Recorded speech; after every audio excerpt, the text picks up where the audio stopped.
basically collision is three types. Number one called elastic collision. So in elastic collision, what happened?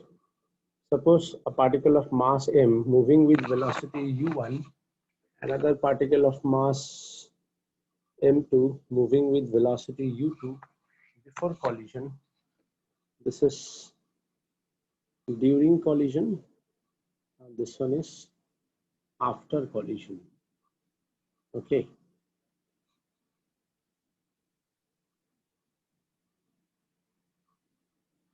So basically what happened in elastic collision, two things happen. Number one, total momentum remain conserved.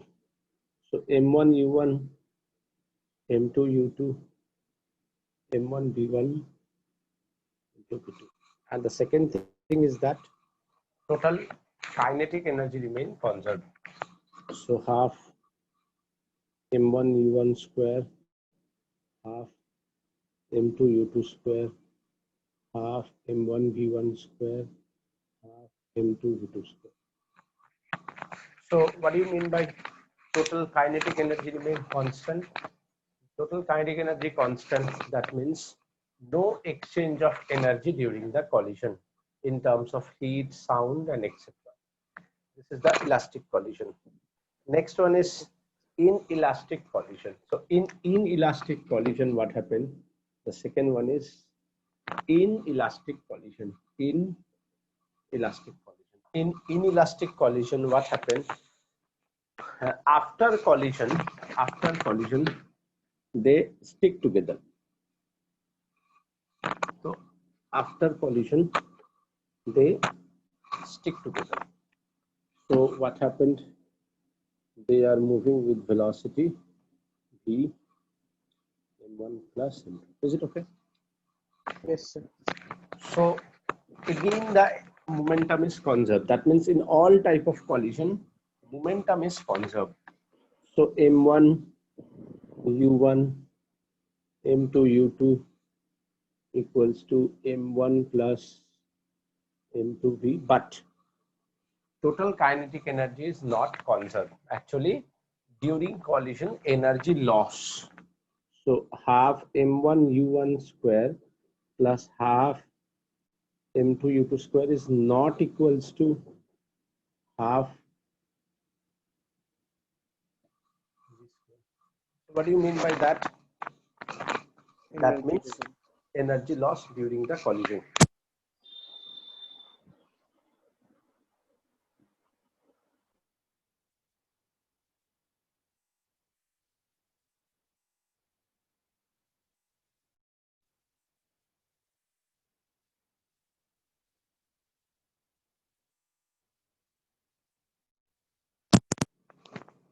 Hello. Is it okay? Yeah, sir. So this one is called perfectly. This one is called inelastic collision, in which energy is lost during the collision. And the third one is,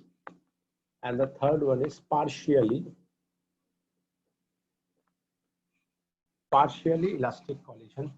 Again, in this one, after collision, they are not stick together. So they moving with velocity m2 v2. Okay, and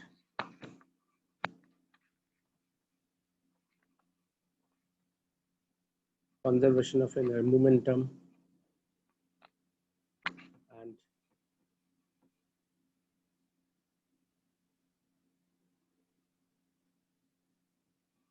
total energy is not conserved. Is it clear? Yes, sir. After that, there is a term called coefficient of restitution. What is coefficient of restitution?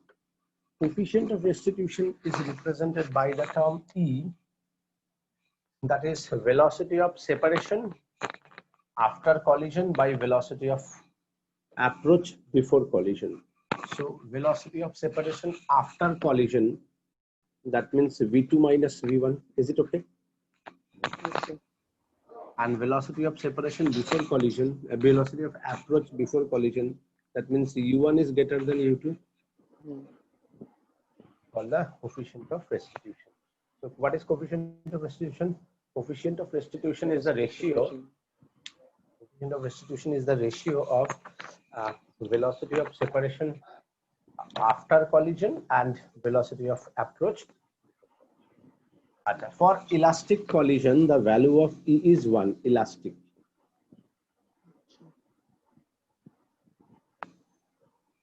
For inelastic collision,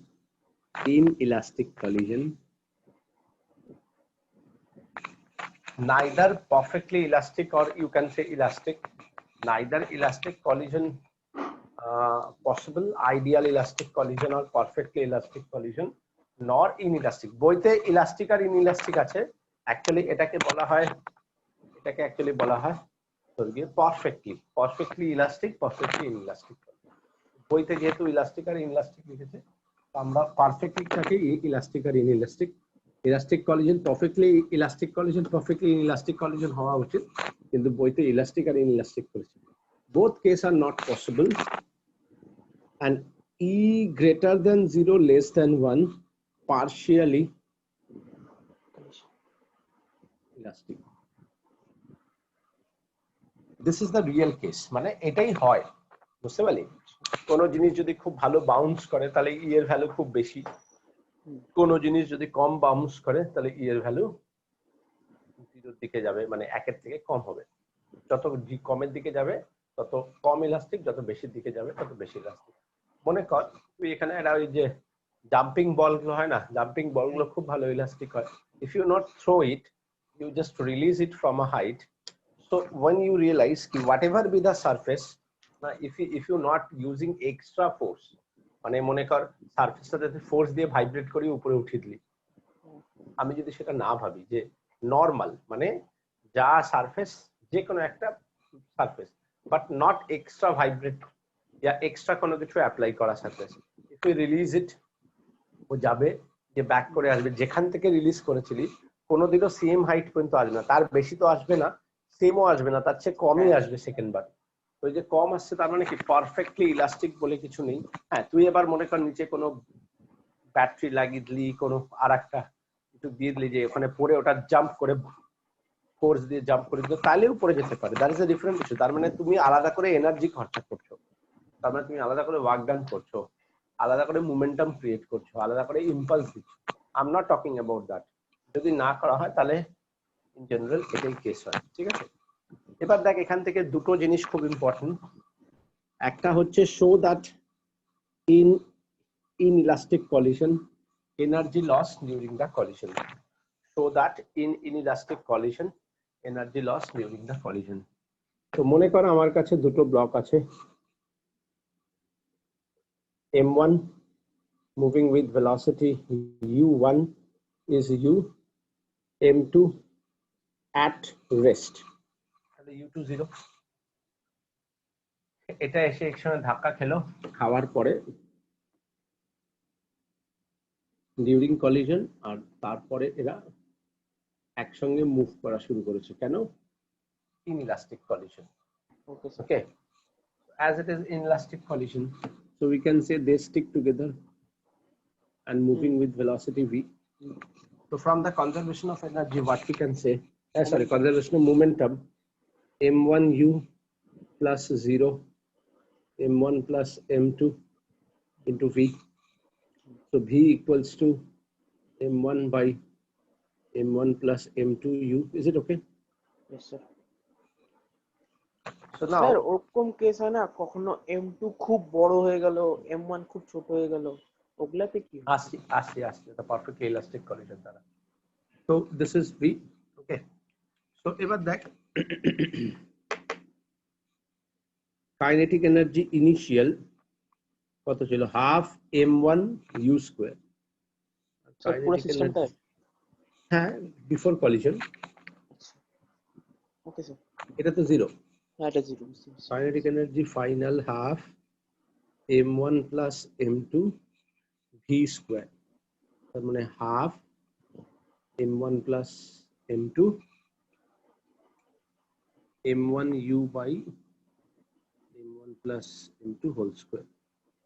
তাহলে কি পাচ্ছি, m1 square u square by 2 m1 plus m2।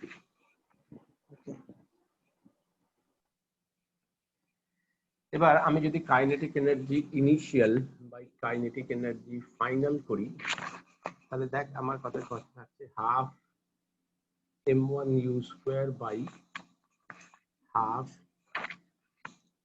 m1 square u square by m1 plus m2।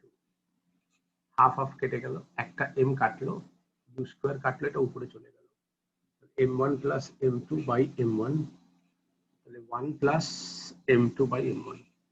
আচ্ছা এবার আমাকে বল 1 plus m2 by m1 একের চেয়ে বেশি না ছোট, কম? বেশি। Because m always positive value হ্যাঁ is greater than 1, তাহলে দেখ kinetic energy initial is greater than kinetic energy final, হ্যাঁ তার মানে energy loss during the process. হ্যাঁ। ঠিক আছে, এবার যেটা তোদের সবচেয়ে ইম্পর্টেন্ট 5 মার্কসের কোশ্চেন একদম দিবেই দিবে, সেটা হচ্ছে two particle of mass m1 m2 moving with velocity u1 and u2, find their velocity after collision in case of elastic collision, যেটা তুই বলছিলি। তো দেখ মনে কর আমার কাছে একটা পার্টিকেল আছে m1 moving with velocity u1 আর একটা পার্টিকেল আছে m2 moving with velocity u2 during collision after collision.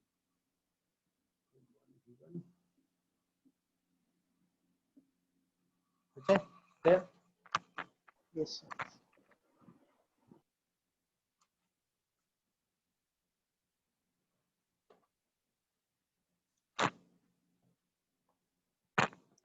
ওকে এবার দেখ তাহলে আমি সবার ফার্স্টে কি লিখবো, যে from conservation of momentum m1 u1 m2 u2 m1 v1 m2 v2 লিখতে পারি। কি বললা স্যার? কনজারভেশন অফ মোমেন্টাম হ্যাঁ লিখ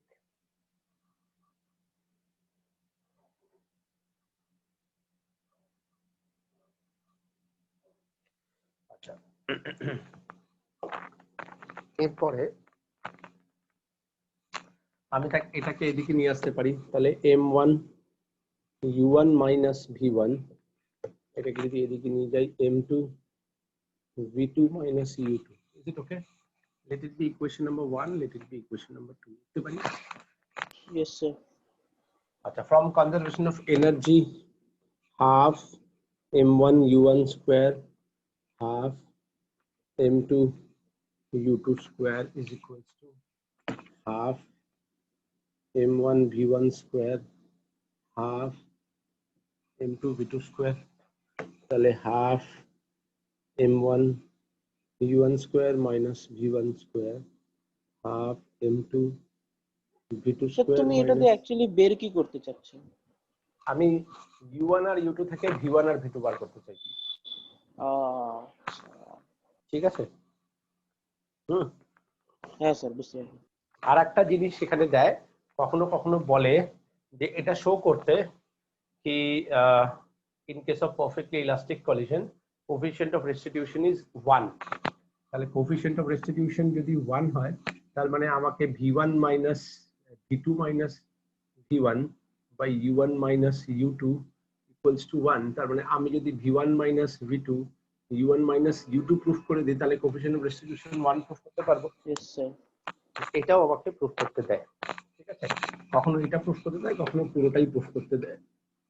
জেনারেলি পুরোটা দেয়, কিন্তু কখনো কখনো এটা চেঞ্জ করে এইভাবে দেয়। এবার এটা যদি আমার ইকুয়েশন নাম্বার 3 হয়, এবার dividing equation 3 by equation 2, 3 by 2, তাহলে দেখ আচ্ছা হাফ হাফ আমি কেটে দিতে পারি, তাহলে m1 u1 square minus v1 square by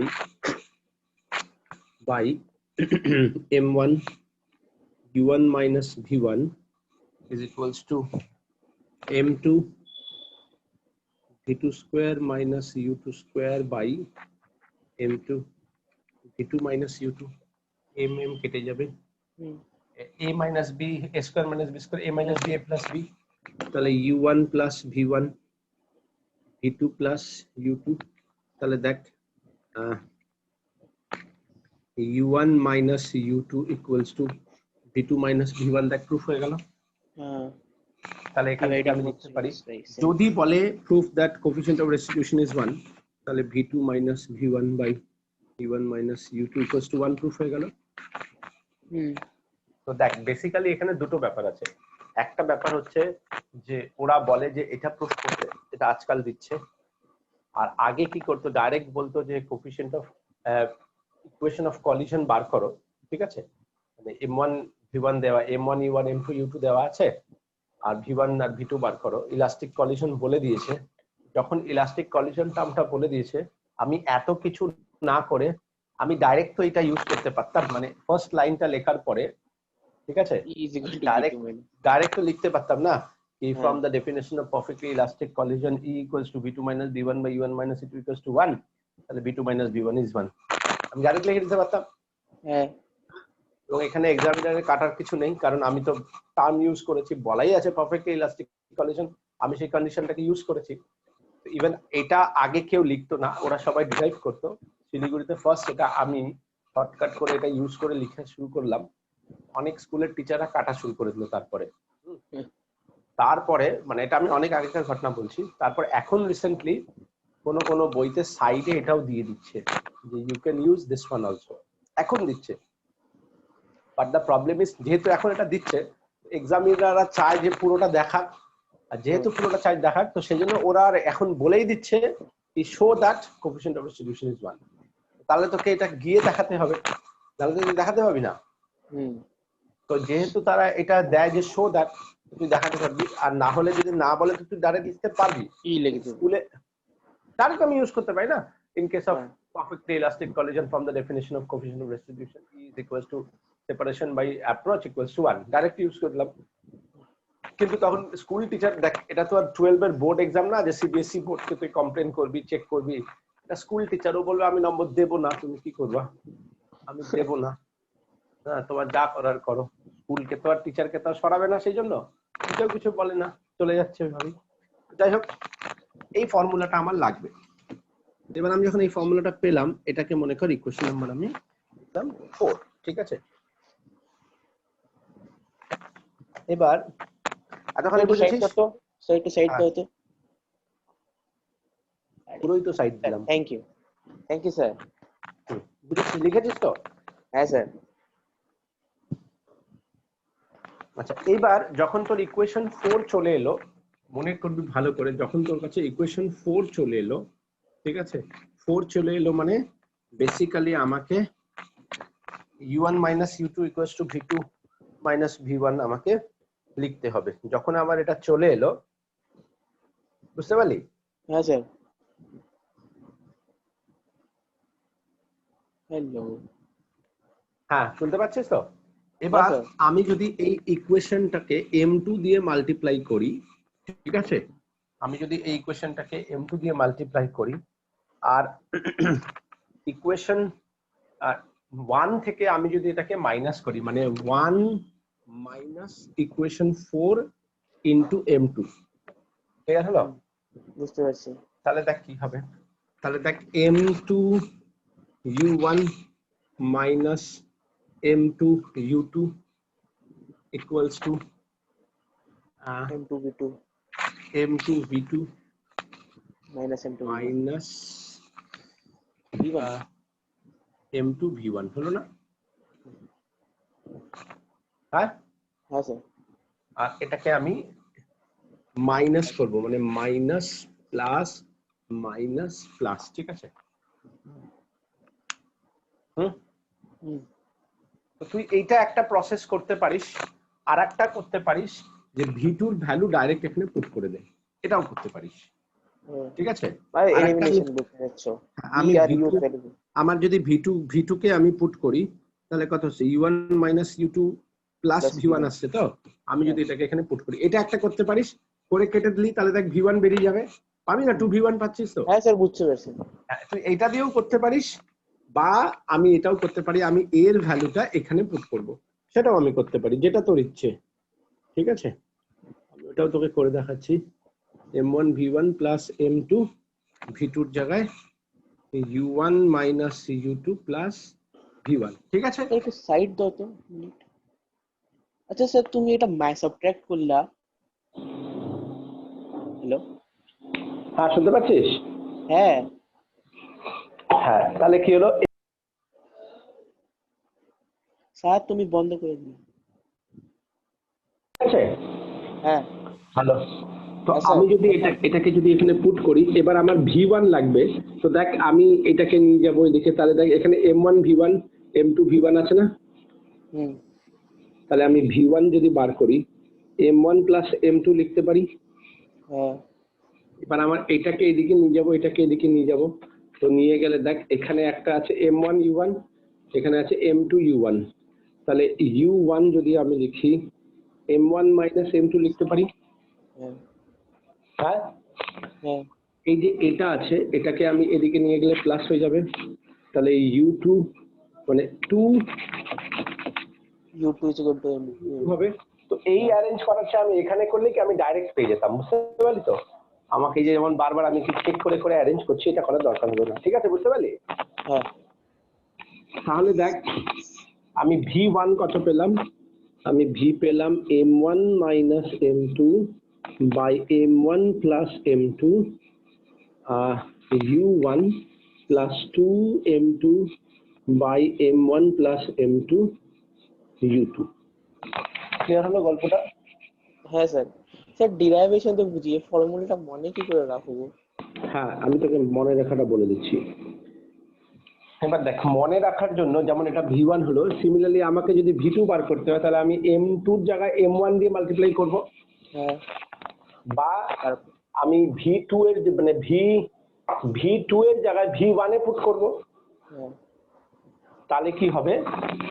তাহলে হয়ে যাবে m2 minus m1 by m1 plus m2 u2 plus 2 m1 m1 plus m2 u2।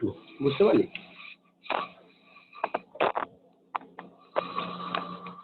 Clear হলো?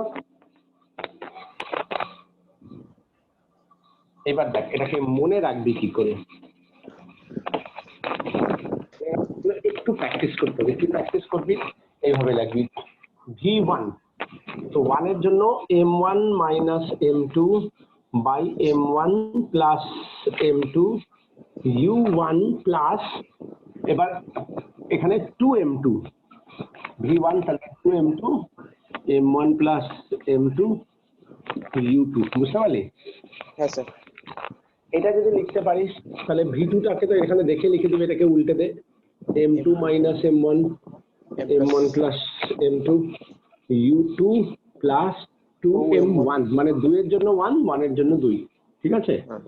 m1 প্লাস m2 u1 হয়ে গেল। यस স্যার, শুকরিয়া। এবার এর এখানে কয়েকটা কেস আছে। কেসটা কি দেখ, যদি বলে কেস 1, কেস 1 এ বলছে যদি বলে m1 গ্রেটার দেন m2, তাহলে m1 খুব বড় আর m2 খুব ছোট।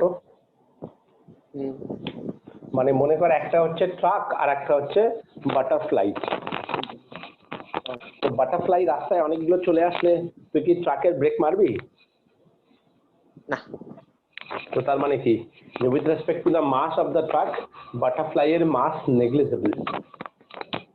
তো তাহলে আমার m1 m2 এর চেয়ে বড়, তাহলে আমি m2 কে নেগলিজেবল করব। তাহলে দেখ m1 minus m2 by m1 plus m2, m2 negligible হয়ে গেল। তাহলে m1 বাই m1 কত হয়ে গেল? 1।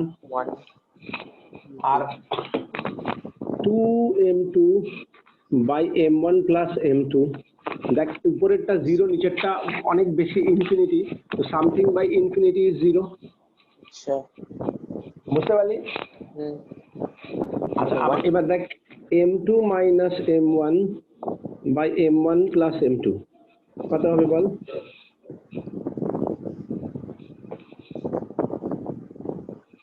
m1 খুব বড়, মাইনাসে আসছে তো স্যার। হ্যাঁ, তাহলে -1। -1। আর অ্যাকচুয়ালি এগুলো কিন্তু ভেক্টর, বুঝলি তো? ও ভেক্টর মানে ডাইরেকশনও ম্যাটার করে, মোমেন্টাম থেকে আসা তো।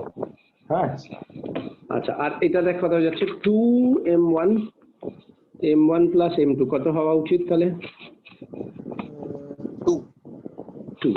তাহলে দেখ, তাহলে আমার v1 কত হয়ে যাচ্ছে দেখ, এটা 1 তার মানে u1, এটা 0, v2 কত হয়ে যাচ্ছে মাইনাস u2 প্লাস 2u1, বুঝতে পারলি?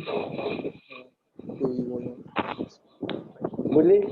হুম কেস 2 যদি আমি উল্টোটা করি, মানে এটা এরকম করে দিই, m2 is greater than m1, তাহলে আমার এটা কত হবে?